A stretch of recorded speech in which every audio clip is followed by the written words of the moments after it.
Bueno, aquí estamos, y habiendo perdido ya definitivamente la chica con la maleta, muchas chicas con la maleta que hemos ido conociendo, todavía con la sensación amarga de ese plano final espléndido, magnífico, del tamaño de aquel otro, del tercer hombre, donde la ausencia de Claudia Cardinale la vamos sintiendo incluso antes de que ella salga de cuadro y aparezca la palabra fin. La película, como decía, es del año 1960-61 el rodaje, se estrena en España en el 62, siempre decimos las películas, las centramos en el año. Hoy vamos a hacer un experimento que ya haremos con otras revistas. Yo le voy a pedir a Juan Miguel Lamet, que tiene aquí un Nuestro Cine del año 62, donde mucha gente, conocida hoy en el cine, desde Víctor Erice, etcétera, elegía las mejores películas que habían visto en ese año. Ya, como digo, lo haremos con Film Ideal y con otro tipo de publicaciones de la época, pero es muy bonito. Vamos a ver exactamente el cuerpo de Nuestro Cine, que era una revista de tendencia más progresista, todo entre comillas, porque no quiere decir que en Film Ideal no hubiera gente progresista, por supuesto, más en la izquierda. ¿Qué opinaban de La chica con la maleta y en qué lugar aparecían sus listas a final de año? Bueno, pues La chica con la maleta fue declarada la mejor película extranjera del año 62. Este que tengo en la mano es el número de enero del 63, una joya bibliográfica. Pero es curioso porque hojeando las listas de cada uno de los redactores de la revista he encontrado algunas personas muy notables del cine español, y probablemente sea muy sintomático solamente leer una, pero voy a leer, por ejemplo, la lista de Víctor Erice, que es uno de nuestros directores más emblemáticos y mejores del cine español, y me alegro que lo digas tú, que eres un gran director.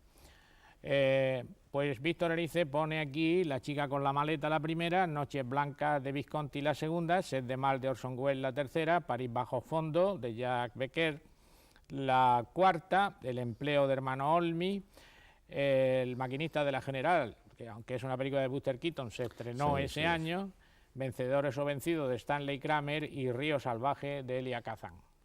Otro nombre conocido es César Santofontela, crítico, que pone La chica con la maleta, Sed de mal, Noches blancas, El empleo, Vencedores o vencidos, El maquinista de la General, Río salvaje y París bajo fondo. Es decir, manejaban todos las mismas películas, al tiempo que Film Ideal declaraba la mejor película Atari, y lógicamente, como esa era la revista en la que yo escribía, no tengo el ejemplar, solamente tengo el...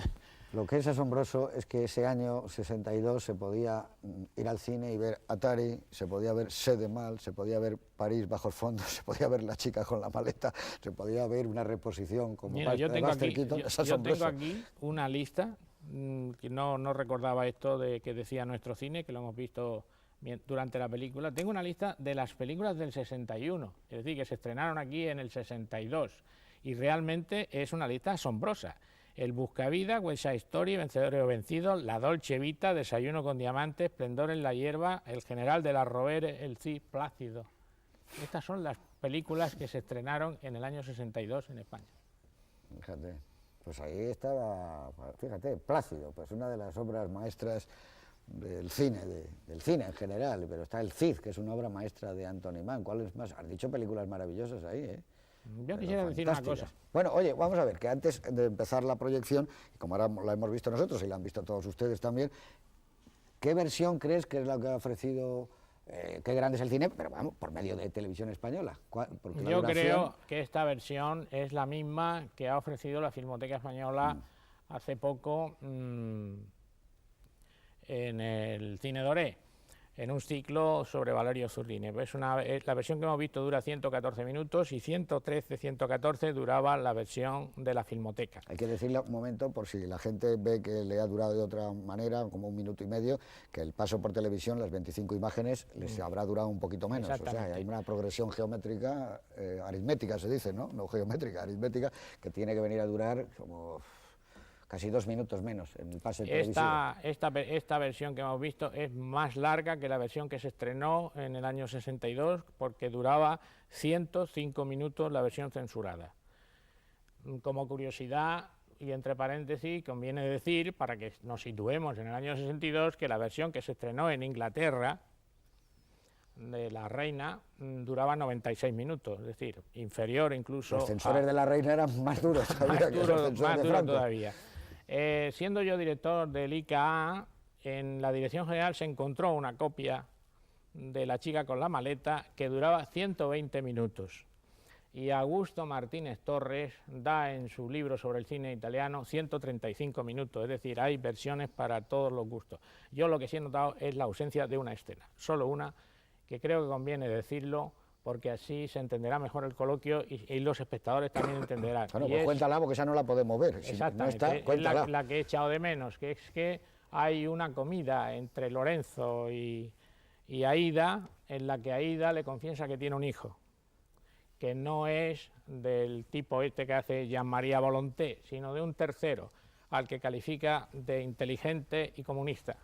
Lo único que recuerdo de eso. Y que todo lo que hace en la vida, es decir, que el pasar de un hombre a otro, el dejarse engañar y seducir, es para alimentar a su hijo. Esa escena, que me parece clave, falta en esta y falta en casi todas las copias. Inteligente y comunista. ¿Tú crees que censuraron lo de, comunista o lo de inteligente? Lo de inteligente, ¿no? Por las dos cosas. Unir las dos cosas. Censuraron lo de inteligente.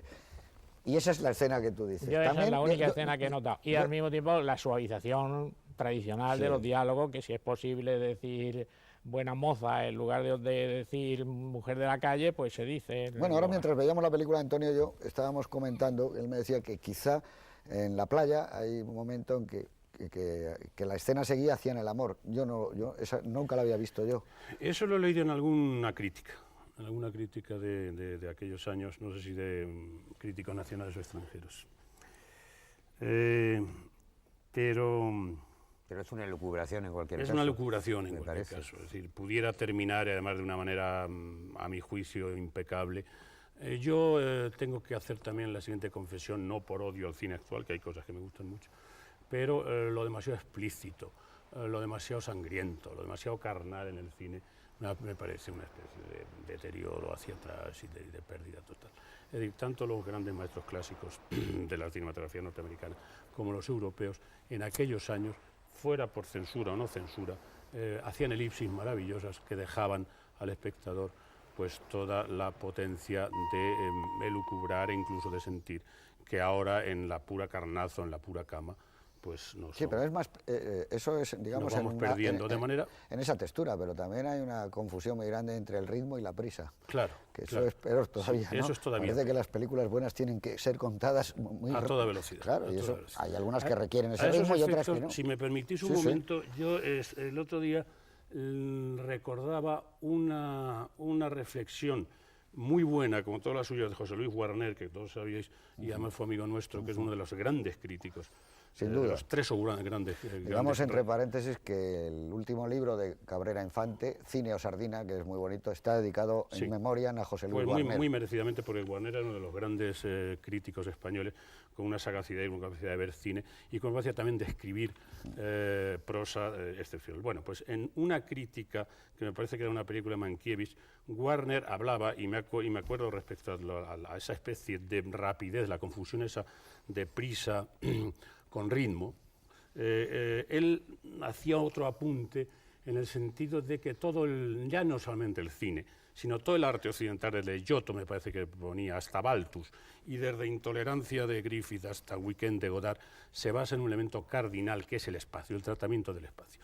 Y se lamentaba Warner hace 10 o 15 años que esa especie de confusión, de rapidez, de improvisación, incluso de utilización de medios técnicos como el zoom, etcétera, etcétera, han destruido la construcción del espacio dentro del cine. A mí me parece una reflexión muy, muy interesante que se puede solapar a esa que has contado tú. No, y que viene muy a cuento con la chica. De la confusión ritmo-velocidad. Porque La chica con la maleta tiene un formato de escope y está muy bien utilizado continuamente el espacio cinematográfico. Y hay otra cosa muy interesante, que es que, es decir, salvo un momento que tengo que contar aquí, que a mí no me gusta, es decir, la imbricación perfecta de los personajes en los distintos ambientes. Es decir, eso está maravillosamente hecho, no hay nada gratuito, salvo un momento que recordaréis, porque la hemos visto hace un ratito, un movimiento de cámara, una especie de panorámica en contrapicado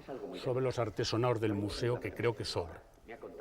Ahí te está diciendo, lo que nos interesa en aquel instante es lo que va a ocurrir entre el cura y la Aida ha supuesto que además ella no ha tenido la presencia de aquel chico que esperaba. Entonces, que se entretenga en enseñar los artes o no, me parece innecesario. Pero todo lo demás, es decir, No, y además todos los escenarios naturales